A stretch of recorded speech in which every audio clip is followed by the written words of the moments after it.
Yo, yo, welcome, man, to this episode of Lakers Propaganda. I actually hate to start this like this, man, but sometimes y'all ever heard I was watching some YouTube and they say the part of the brain that connects to creativity, which I can't remember what it's called, is the same part of the brain that connects to sadness or depression.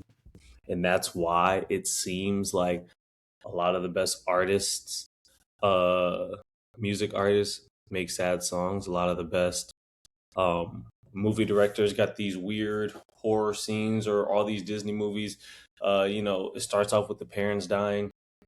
So I've been thinking for a while, I'm a Lakers fan. Well, I'm a LeBron fan.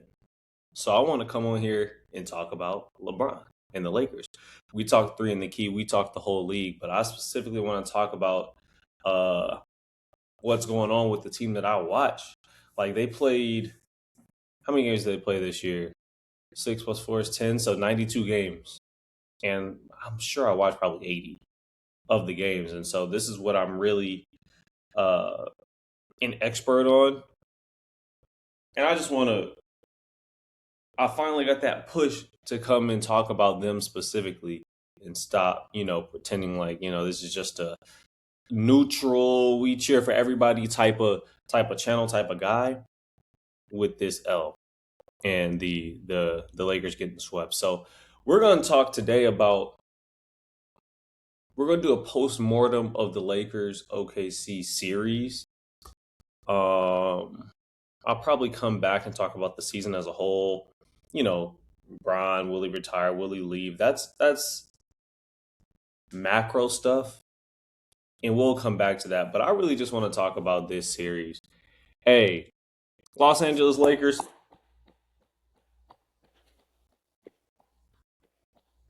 Los Angeles Lakers. Good fight. Good fight. I don't care what they say. I don't care what the narrative is. I don't care if OKC has a dynasty. Great work as a fan.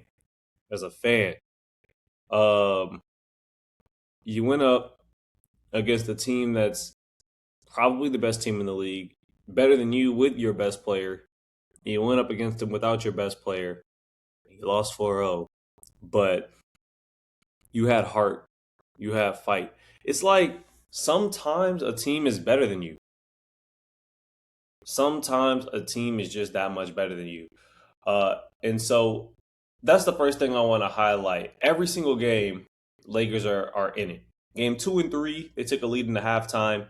Game 4, they took a lead into the fourth quarter. And they had a lead with about a minute to go. LeBron got a layup. He got a floater with about 20 seconds left to take the lead. He couldn't get it to go. Reeves got a deep but good look at a three to tie the game with 5 or 6 seconds left. It didn't go. Make or miss league. Last shot was taken by Marcus Smart, but they had kind of more or less given up by then. But what I want to talk about is they're made of the right stuff competitively. LeBron James, like everybody should have known. I'm tired of these haters. He's made of the right stuff competitively. JJ Redick is made of the right stuff competitively. Marcus Smart needs to work on his game. He had about 5 turnovers in the second half of game 4. He's a very confident, very mistake-prone player. He's kind of a extremely muted version of Russell Westbrook is what he reminds me of watching him. Except he'll make some highlight defensive plays, whereas Westbrook will make some highlight offensive plays. But they make a lot of mistakes. They turn the ball over a lot. They take threes when they're low percentage shooters. Marcus is pretty decent from the corners, but he shouldn't be taking any off the dribble threes, point blank period. And he shouldn't be taking any above the break threes. That is exactly what OKC and what any team would be looking for. But that rant aside, he's built of the right stuff competitively. Rui Hachimura, shout out. Adjusting for expectations, our best player this series, our player who rose to the moment the most this series, Rui Hachimura, 50% from three. He just made himself some money this summer. The Lakers were acting funny with the money. They did not want to extend him. They wanted to keep their cap sheet clear, which they needed to do because they need a whole different team. This is what, we'll talk about that. But shout out Rui. Jackson Hayes, love his energy when he comes in there. I love the way he hypes the team up. The bench was standing up, man. Shout out all those dudes. Vanderbilt and Kleber, JJ put them in with no playing time, with 30 seconds left in the game and 5 seconds left in the game, and they went out there and did their job. Kleber set the screen. They did their job. So everybody did what they could. Everybody did what they could, and they just faced a significantly better, significantly more deep, more athletic, more skilled, more physical, more polished team. And they pushed them, but ultimately couldn't even get one. The second thing is LeBron has played so long that I think the jokes I see on social media, even me and my friends, like, we'll talk about LeBron James and talk about, who he is or who he isn't as a player. And I kind of feel bad for this new generation that feels like they see LeBron, and a lot of them even call him the GOAT. So, like, for his legacy, these young kids are good, but seeing the LeBron James where, man, if you gave him these guys, if you gave him Rui and Luke Kennard and Reeves and Ayton and Hayes and Smart, if you had a seen 2011 Bron, I don't care what happened in the finals. 2009 Bron, 2016, 2018 LeBron James. Oh man, I yearn for those days. So I had a thug tear welling up in my eye watching LeBron miss that floater, which, by the way, he's capable even at this age of making. He just missed that shot. That's a great shot. He drove on Caruso, who's a great defender, and he got the shot that he needed to go up one in an elimination game. And he's done it before. He is statistically the most clutch player of my lifetime. Um, Forget Skip Bayless in the damage that he's successfully done to that man's legacy. That man shows up every single time in the clutch. And he had an opportunity to do so again today. But oh man, I envy my younger self getting to watch the version of LeBron James that was better than a whole team all by himself. And I now hope that the Lakers or whoever can put together a franchise that'll allow LeBron to play deep in the playoffs one more time. I don't know. I don't know if a championship is realistic.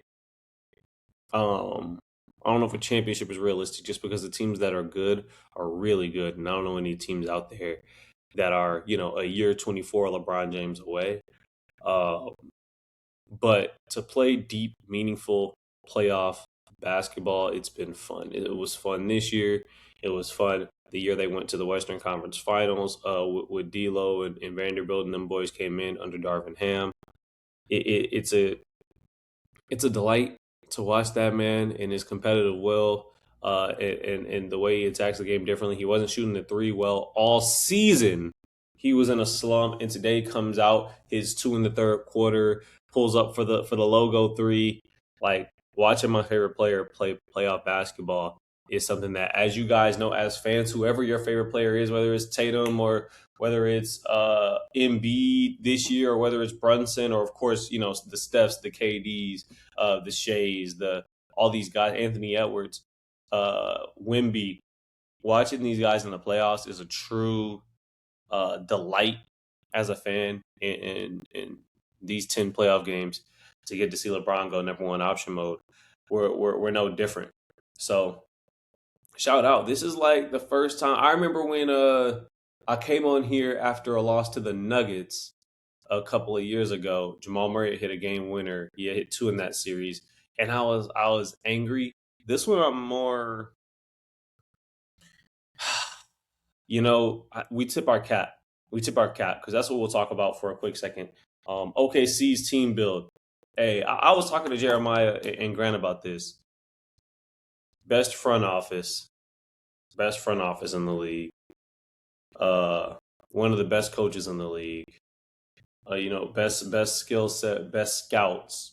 Like I was telling them, they got, and I was, I at that time I didn't even know who AJ Mitchell was. I'm like, who is number 25?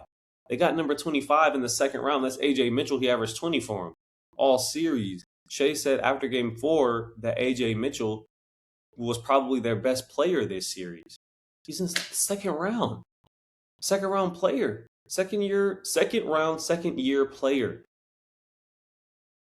And so for a team like the Lakers, last couple of years we've had, Adu Thiero, Bronny James in the second round. They come in and give you decent. Excuse me. I'm sick of these sick of these draft whiffs. But we get Adu Thiero, we get Bronny James in the second round. They come in, give you decent minutes in the playoffs, and they're great stories and things like that.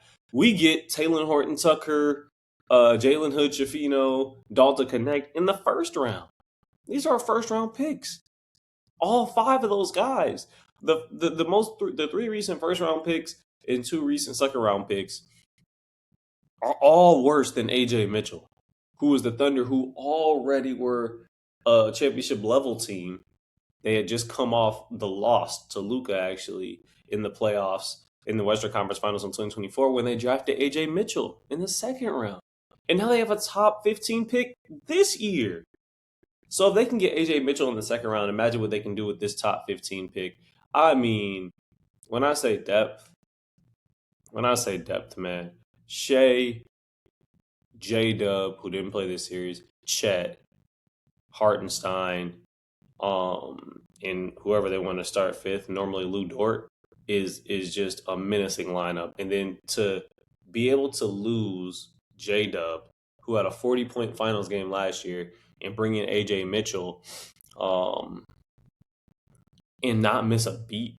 They've won 8 straight playoff games. 9 technically if you want to do that, going back to last year. It's unbelievable. It feels like they could sustain an injury to any player on their team. Reggie Miller said, except maybe Chet and Shea, which I'll agree with. Chet is just so important to them defensively and offensively because that too big look with a big who actually can dribble, shoot, pass is so valuable in today's league because he's basically a stretch 4, but he's still a rim protector. Chet. And so I think Chet, potentially is their second most important player, even over J-Dub. But it doesn't matter. They can sustain an injury to any player, probably even Shea. I hate to say it, probably even Shea. And it probably wouldn't affect them until the Western Conference Finals. This team is just leagues and leagues better than the Suns and the Lakers. And they are, right now, in my opinion, in their own class of the NBA. In my opinion, probably won't be changed even if they lose this year. Never say never. I don't think they'll lose, to be upfront. But even if they do lose, I still think I will look at OKC as just the best organization and the best team in the league by a margin. By a margin.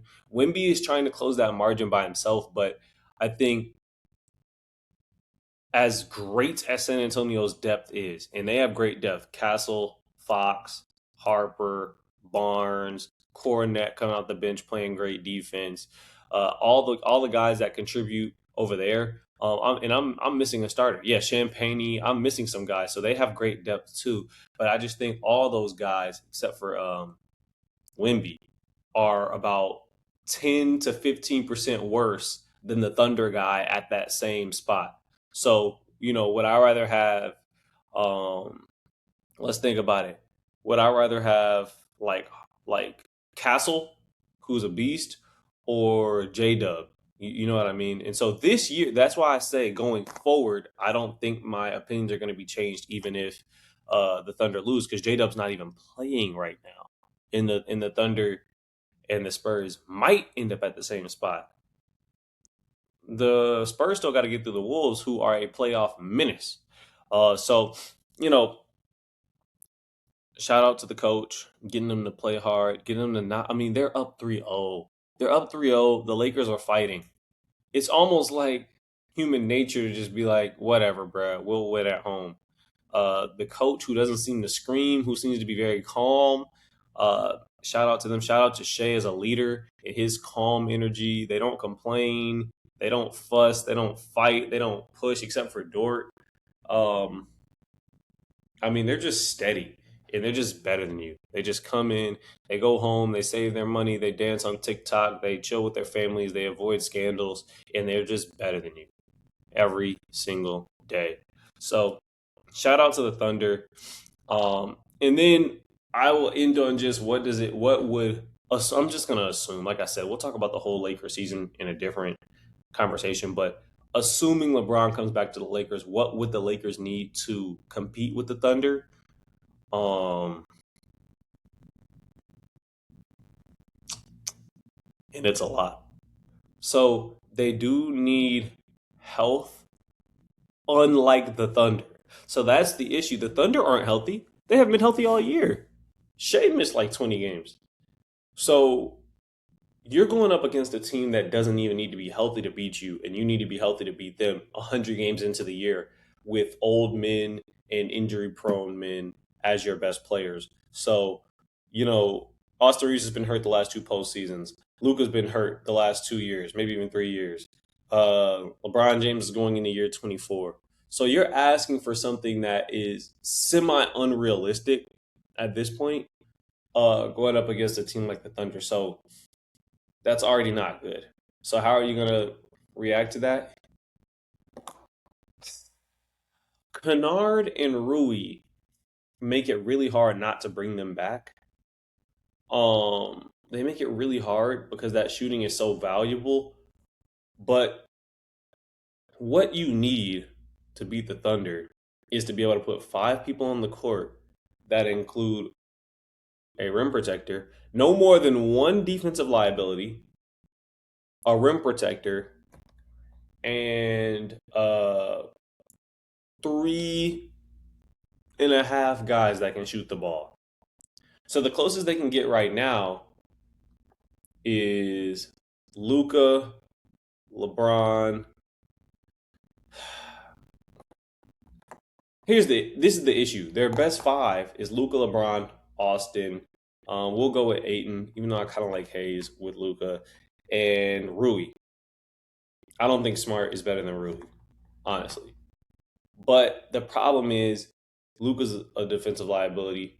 LeBron's a defensive liability at this point in his career. I'm tired of pretending like it's not true. LeBron should have one or two defensive player of the years in his career. In his career, he's an excellent defensive player. That should be his legacy. But I'm tired of people pretending and coming on here, and LeBron fans, especially in the media, like, oh, LeBron can still lock in.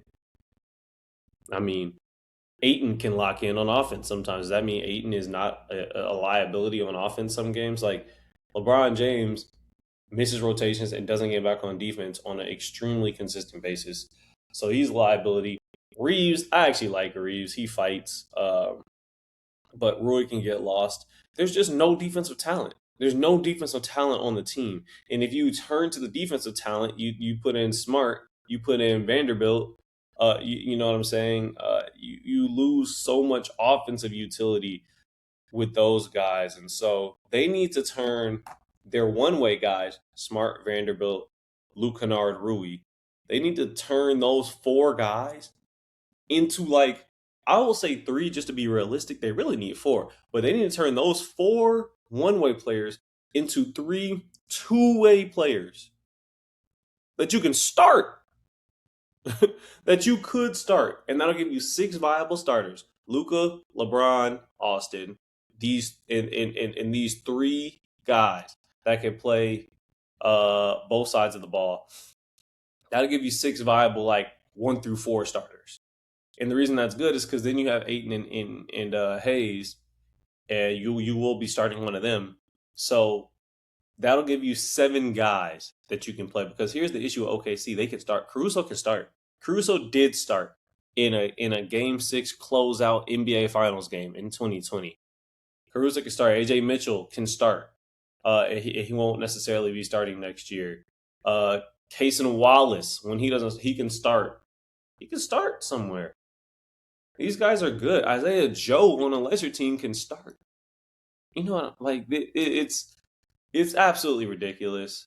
Everything they have. So yeah, I would say turn your one-way guys into two-way guys. That's number one. Pray and send up your prayers for health. Number two, and got to get a serious rim protector. A serious. This is funny, but Anthony Davis.